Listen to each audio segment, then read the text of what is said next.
In the weeks following the clan war, the rains continue to fall in a ceaseless torrent.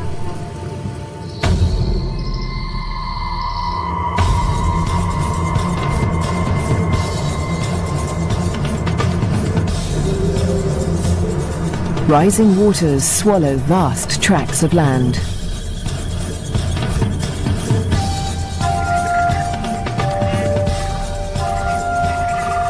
There is little dry ground, a blessing for the birds, but a curse for the herds that must wade through shoulder-high water.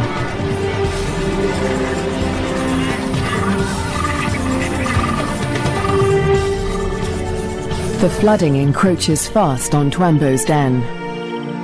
The adult hyenas seem to enjoy the quagmire, using it as a pantry in which to store scraps for future meals. But the cubs cannot swim as well as their parents. If the waters reach the den, they could drown. For now, the den is still dry, and Twambo and his clanmates are safe. Twambo is starting to look more like the adult hyenas. His once black coat is now a spotty mane of brown fur, and he has more than doubled in size. But his low rank remains a problem. Even the smallest cubs still actively pick on him.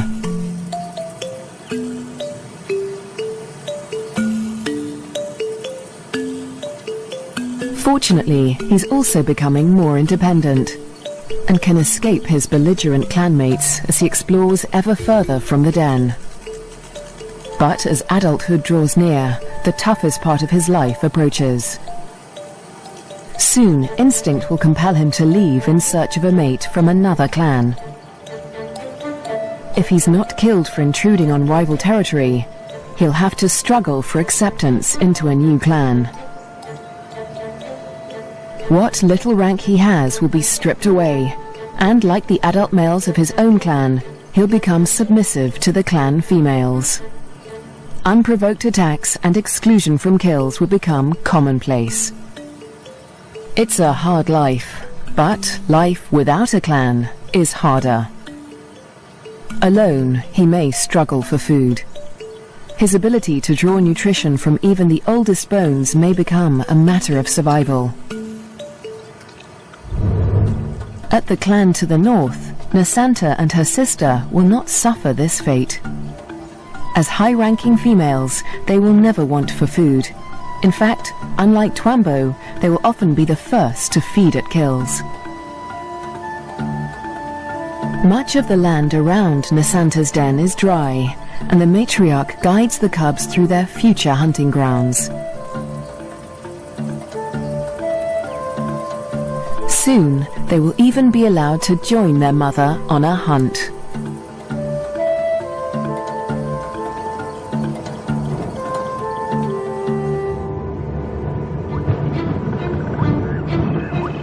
At nightfall, the rains begin anew. Catfish squirm through the flooded Lua Plain as the waters rise ever higher. If the flood reaches Twambo's den, it could change everything for his clan.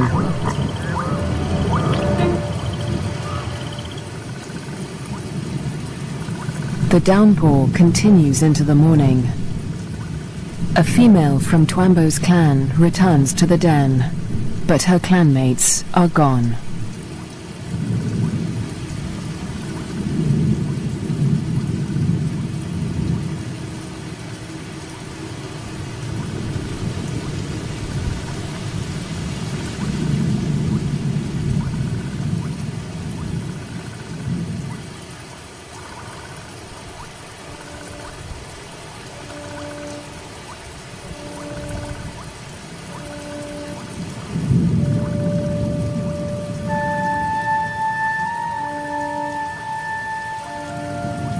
The burrows lie empty.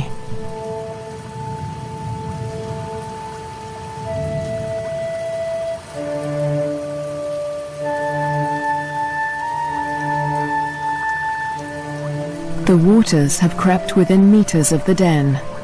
They are dangerously high. The cubs lack the size and strength to swim to safety and could easily drown in the deep waters.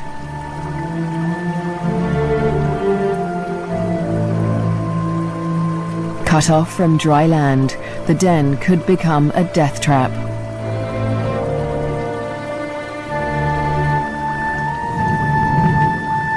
The matriarch must have led the cubs out in the night before the waters reached the den. But this female has been left behind. She will have to search for the clan on higher ground, or try to survive without them.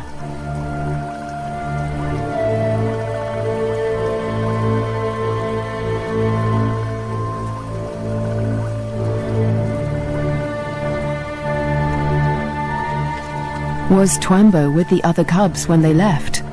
Or has he too been abandoned in the flood, left to search the territory for remnants of his clan?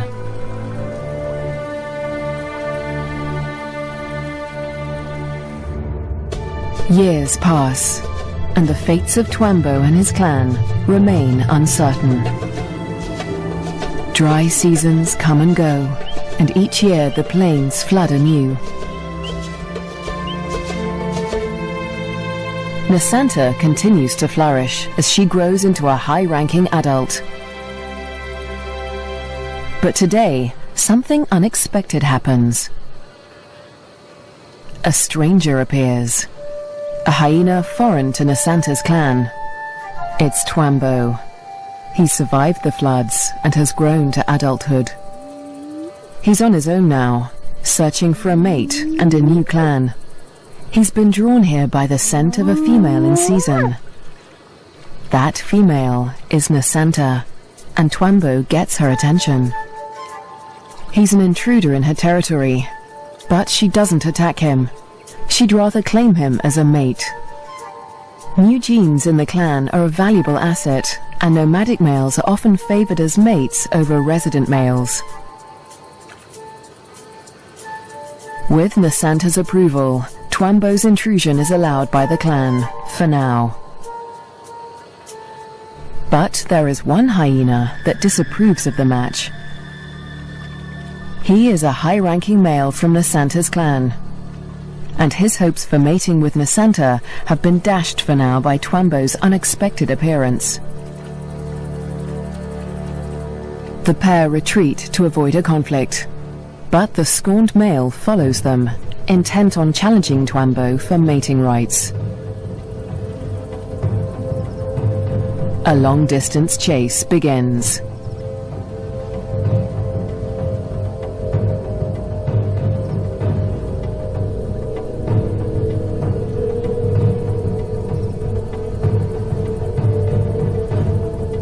In the blistering midday heat, Twambo and Nasanta try to outrun their pursuer. But the male hyena won't give up. After a marathon chase, Twambo and Nasanta mate at last. But in seconds, the competing male catches up. He's still desperate to mate, but he will have to get past Twambo first. Mating is no simple task for spotted hyenas. Because of Nasanta's male-like genitalia, it takes much maneuvering for Twambo to cover her successfully. Without her consent, no male can force her to mate. But that doesn't stop the scorned male from trying.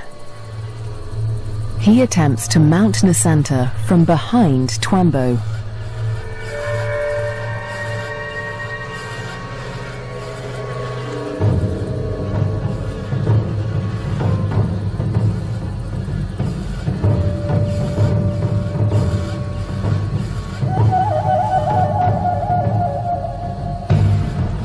At last, the male accepts defeat, leaving Twambo and Nasanta to complete their courtship in peace.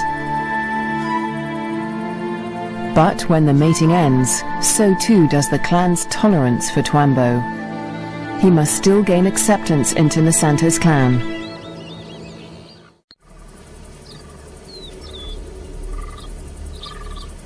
The next day, Twambo approaches Nasanta's den to attempt to gain acceptance.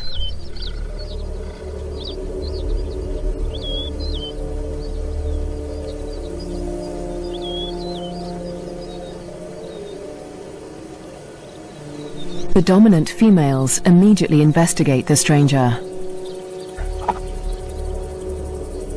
Twambo flattens his ears and bows his head to show his submission.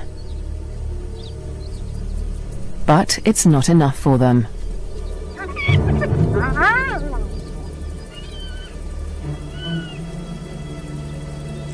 He's still a member of a rival clan, and they will attack him if he does not show complete submission.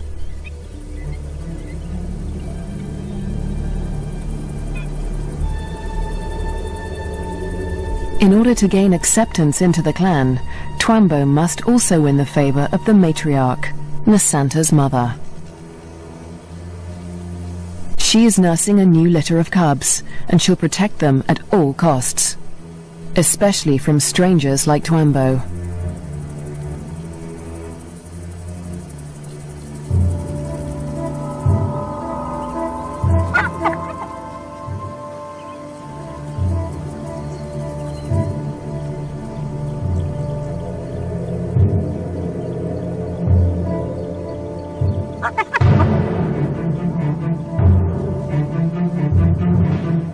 Twambo keeps his head low, showing absolute deference.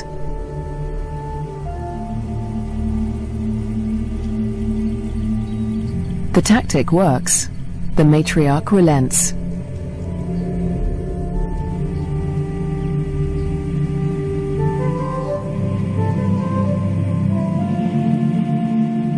Finally, she allows him to greet her by sniffing beneath her hind leg.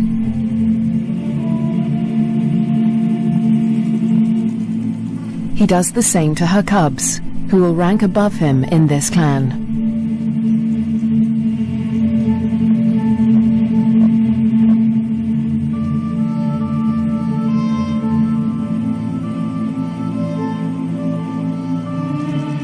At last, he is allowed to lie down only meters from the matriarch. It seems that Twambo has been accepted into Nasanta's clan. Now, it is Nasanta that must face her toughest challenge yet.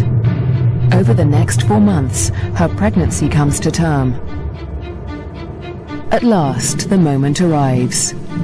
She sits at the entrance to a solitary burrow, where only days before, she survived an excruciating birth. Because of her unusual male-like genitalia, a female spotted hyena's first birth is always extraordinarily painful.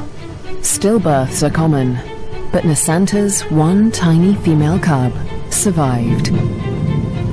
Like her parents, Twambo and Nasanta, this cub will have to endure life on the Lua Plain. She'll be spared from a life of bullying like Twambo's because she'll inherit Nasanta's high rank. But she'll still have to survive desperate drought, torrential flooding, natural disasters, and vicious rivalries with other clans.